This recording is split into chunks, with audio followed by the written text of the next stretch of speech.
Olá, que a graça de Deus alcance a sua vida hoje e te auxilie na transformação da sua mente, do seu coração e das suas ações.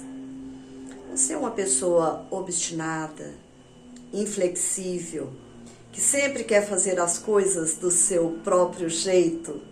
Hoje eu quero conversar com você um pouquinho a respeito disso, a fim de que você possa refletir, tomar algumas decisões que certamente serão importantes para a sua jornada aqui nesse mundo. Há pouco tempo eu estava vendo algumas crianças brincando com uma bola e de repente um dos meninos saiu lá do meio, tomou a bola, segurou ela com força e disse assim: agora as coisas aqui vão ser feitas do meu jeito, nós vamos mudar a regra do jogo, porque a bola é minha. Ele entendeu que o dono da bola é que dita as normas. Você sabe que muitas vezes na vida nós entendemos que somos os donos da bola. E nós começamos então a ditar as normas para a nossa própria vida e para a vida daqueles que estão próximos de nós, sem sequer consultar aquilo que a palavra de Deus nos ensina, aquilo que ela nos exorta a fazer. Pois bem, todas as vezes que nós tomamos a decisão de ter uma vida obstinada, inflexível e fazer as coisas do nosso jeito, é certo que as consequências virão, porque a nossa vida ela é feita de decisões. Se boas ou ruins, certamente nós vamos receber um retorno dessas nossas decisões. A melhor coisa que temos a fazer é observar aquilo que a palavra de Deus diz. Quando nós lemos a palavra de Deus, nós vemos relatos de alguns personagens que resolveram viver ou pontualmente fazer algumas coisas do seu próprio jeito. A palavra tanto fala da decisão, da atitude, como também das suas consequências. Há dois personagens peculiares que eu quero citá-los aqui. O primeiro é Sara. Vocês lembram da Sara, a esposa de Abraão, aquele homem que recebeu de Deus um chamado para ser uma bênção no mundo? Não foi apenas ele que recebeu o chamado, a Sara também. E ele recebeu esse chamado acompanhado de uma rica promessa, que ele seria pai de uma grande nação, de um grande povo. E eles sequer tinham filhos. E Deus disse que daria a eles um filho. Acontece que Sara achou que Deus estava demorando, que a promessa não se cumpriria. E ela tomou a dianteira e disse: vamos fazer aqui do nosso jeito, vamos fazer do meu jeito. Toma Agar, a minha serva, e tenha um filho com ela. E Abraão gostou da ideia, né, e teve um filho com Agar, a escrava egípcia. E nós sabemos as consequências disso até hoje. Há uma briga entre povos e nações por causa do jeito de Sara, da decisão de Sara, porque a Sara resolveu que ela seria a dona da bola. Um outro caso, um outro personagem, um outro fato histórico é de Saul. Saul foi aquele primeiro rei de Israel, um homem que teve uma oportunidade ímpar, mas não soube aproveitar a oportunidade, até porque ele não era o escolhido de Deus. O jeito de Deus não foi feito ali na nação, e a nação sofreu as suas consequências e, consequentemente, Saul. Era um momento difícil, um momento de medo. No medo a gente toma decisões complicadas que às vezes interferem na nossa vida durante a nossa vida toda. Naquele momento ali de guerra, ele estava prestes a perder, não sabia exatamente o que fazer. Saul era um homem obstinado, inflexível, difícil.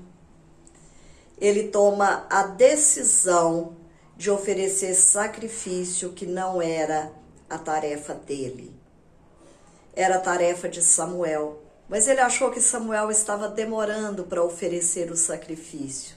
Estava demorando para buscar a presença de Deus ali naquele momento. E ele disse, eu vou fazer aqui do meu jeito. Eu mesmo vou resolver essa questão. E quando Samuel chega, ele já tinha feito o que era a tarefa de Samuel. Então Samuel diz para ele aquilo que Deus mandou dizer. Ele diz, por causa da sua atitude, você vai perder o trono, você vai perder o reino. Quantas vezes as nossas decisões nos fazem perder privilégios? As nossas decisões obstinadas nos fazem perder até mesmo o respeito e a autoridade que seria nossa. Portanto, quando nós resolvemos fazer do nosso jeito, existem algumas coisas na nossa vida que nós precisamos detectar. Vamos observar esses personagens. Ambos acharam que Deus estava demorando, que a resposta de Deus estava atrasada. Deus nunca atrasa nas suas promessas. Deus sempre chega no tempo aprazado, no tempo certo. Nós é que somos precipitados nas nossas ações. Aqui tanto Sara quanto Saul subestimaram a palavra de Deus. Eles não esperaram no cumprimento da promessa. Eles quiseram adiantar. Todo obstinado, ele age dessa forma. Ele não espera o tempo certo de Deus. O nosso tempo, ele é regido pelo Cronos, pelo relógio, pela agenda, pelo calendário, não é isso? Não é assim com o tempo de Deus. O tempo de Deus é o Kairos, é o tempo certo. Deus sempre vai chegar no tempo certo. Ambos sofreram as consequências, e consequências amargas, difíceis e dolorosas. Todas as vezes que nós tomamos a dianteira e resolvemos fazer do nosso jeito, é certo que as consequências virão. A palavra de Deus diz o seguinte, ouça bem o que a palavra de Deus diz. Há caminhos que ao homem parecem direito, mas ao final dá em caminhos de morte. Isso está escrito em Provérbios, capítulo 14, versículo 12. Há caminhos que para nós, aos nossos olhos, parece que vai dar muito certo, mas nós somos ignorantes a respeito de algumas coisas. E nós precisamos da intervenção de Deus, até porque o dono da bola é Deus. É Ele quem sabe todas as coisas, e é Ele quem vai conduzir o rumo da história. Veja só, por que que nós precisamos entender que o jeito de Deus é sempre o melhor? É porque Ele conhece um futuro que nós não conhecemos.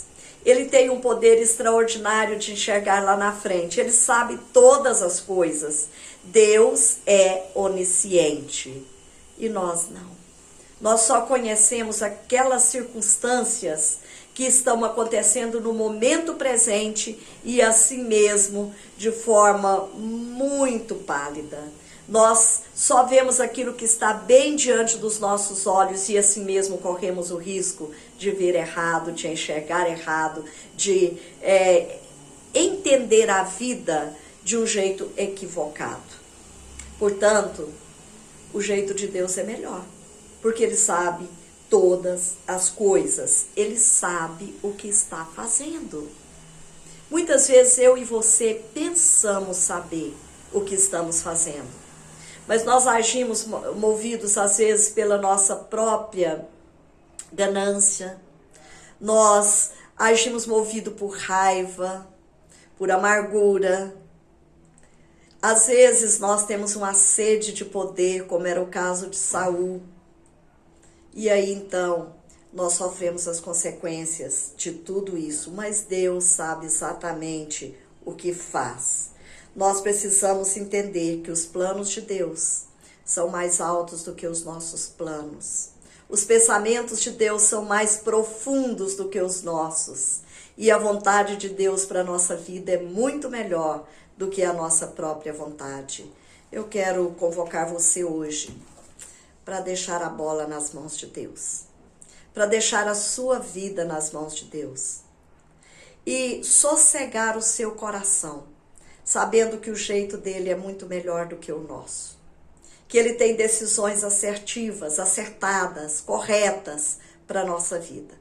Que ele te abençoe hoje e que você deixe aí nas mãos dele aquela decisão que você está com vontade de tomar. Às vezes é até uma decisão legítima, mas nunca tome nenhuma sem que você receba claramente a direção de Deus. E isso acontece por meio da sua palavra. Consulte a palavra do Senhor. Leia com atenção, com a predisposição para obedecer, porque os recursos de Deus são muito melhores do que os nossos. Que Ele te abençoe para que hoje você não faça do seu jeito, porque o seu jeito pode te conduzir a caminhos difíceis e até mesmo a caminhos de morte. Deus te abençoe, um grande e forte abraço para você.